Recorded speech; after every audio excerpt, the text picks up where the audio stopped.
Sans Paula, sans Pette,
gaib sy'n alel ar ei ddahau sy'n siawns.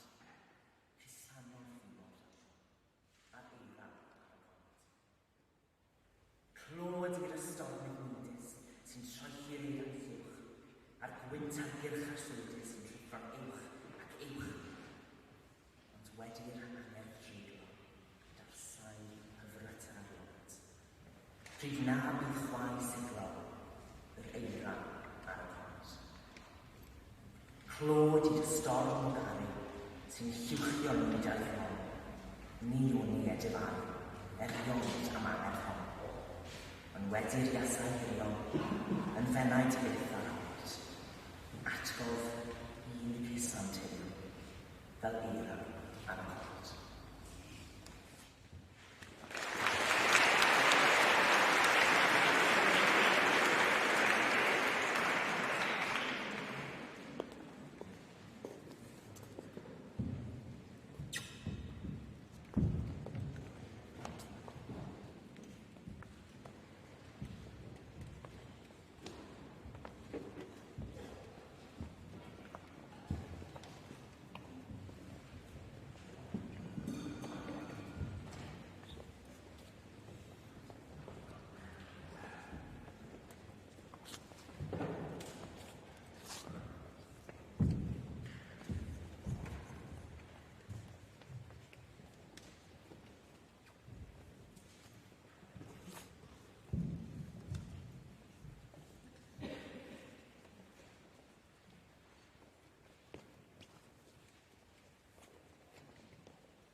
Pa mor dda yw ei fod nôl. How good is it to be back? Gai gyflwyno i chi, pobl ifanc, côr, ysgol gyfeillgar Gymraeg, Glantaf.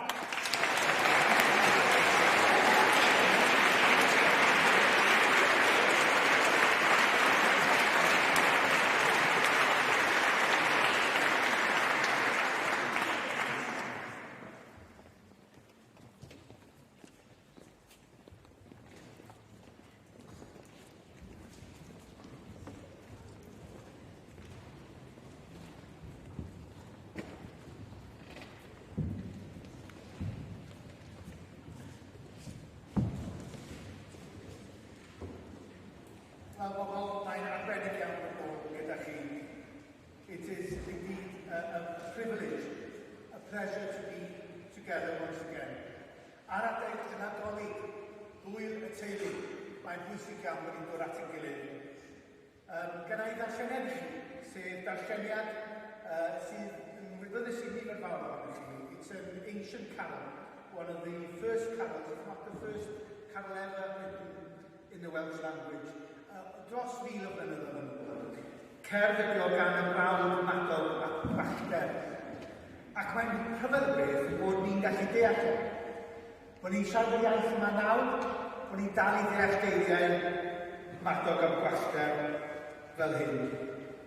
Mab anchodded, mad aned, dan ei freiniau. Mab gogoned, mab un gwared, y mab gorau.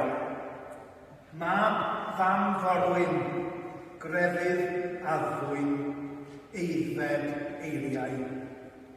Yn dduw yn ddyn, a'r Duw yn ddyn, yn un ddoniau. Cawr mawr bychan, cryf cadarn gwan, gwynion ryddiau. Cyfoethog a tlawd, antad a'n brawd, awdur brodiau. Iesu yw hwn a erbyniol yn ben hiau. Isel uchel Emmanuel, mêl feddyliau.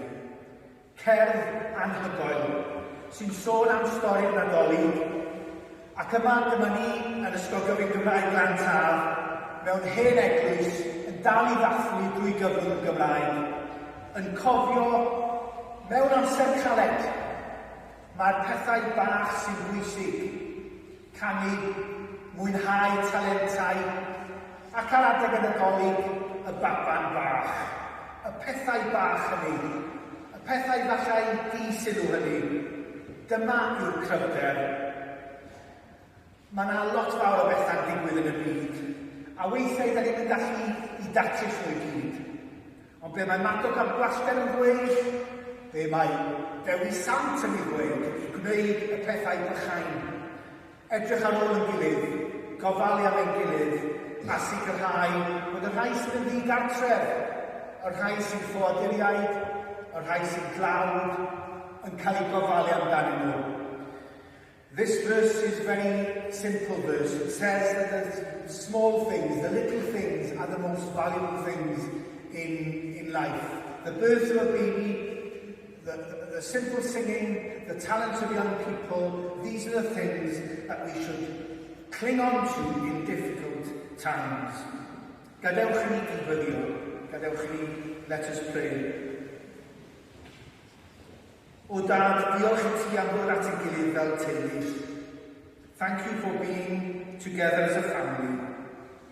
Dysga ni o hyd i ddiolch am y pethau gorau mewn bywyd, y pethau bychain mewn bywyd. A dysga ni bob amser i ofalu am y rhai gwan, y rhai tlawd, y rhai sy'n hedfyn. Teach us, O Lord, to be thankful for everything we have. And teach us always to look after those who are weaker than ourselves. Amen. Wel, bobl, yr unig beth sydd genna i ddweud ydy Nadolig llawen i chi gyd. Gai ddiolch yn gyntaf, gai diolch i'r disgyblion bendigedig sydd gyda ni, bod nhw'n chwarae fferin, bod nhw'n canu, neu bod nhw'n helpu o gwmpas gema. Diolch yn barod.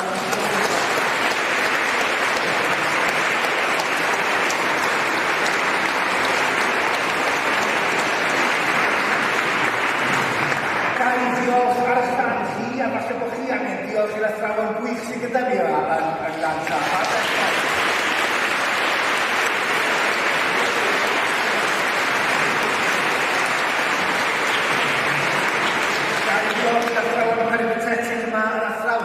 Gyfrifol hefyd am roed hwnna ar Zoom. Diolch i chi, Steven Spielberg yn y cefn. A gai diolch i chi hefyd fel rhieni bod chi yn eistedd ar y soffa fel ydoedd rhywun gynnar, neu eich bod chi yma gyda ni. Mae'n beth braf iawn i'ch gweld chi. A mae hefyd yn braf hefyd i diolch i holl aelodau ac i swyddogion Eglwys Garmon Sant yma am yn croesawu ni unwaith eto. Mae'r golen diffodd fel gyfer yn amser i mi orffen yr hyn dwi'n mynd i ddweud. Ar ddiwedd y gyngor yma, gai ofyn i chi fel cynulleidfa i adael os gwelwch yn dda. Ac plis peidiwch aros i siarad o dan do, gnewch hynny tu fas. A wedyn byddwn ni'n cael cenedau i'r plant fel fynd allan, blwyddyn 7 yn gyntaf, wedyn blwyddyn 8, felly arhoswch ar eich eistedd disgyblion, a bydd y chweched yn siŵr yn helpu ni i dacluso ar yr eglwys wrth i adael. Ar ran Ysgol Gyfun Gymraeg Llantar, mae ddim yn nadolig llawen i bob un ohonych chi a blwyddyn newydd dda. Nos da a diolch yn fawr.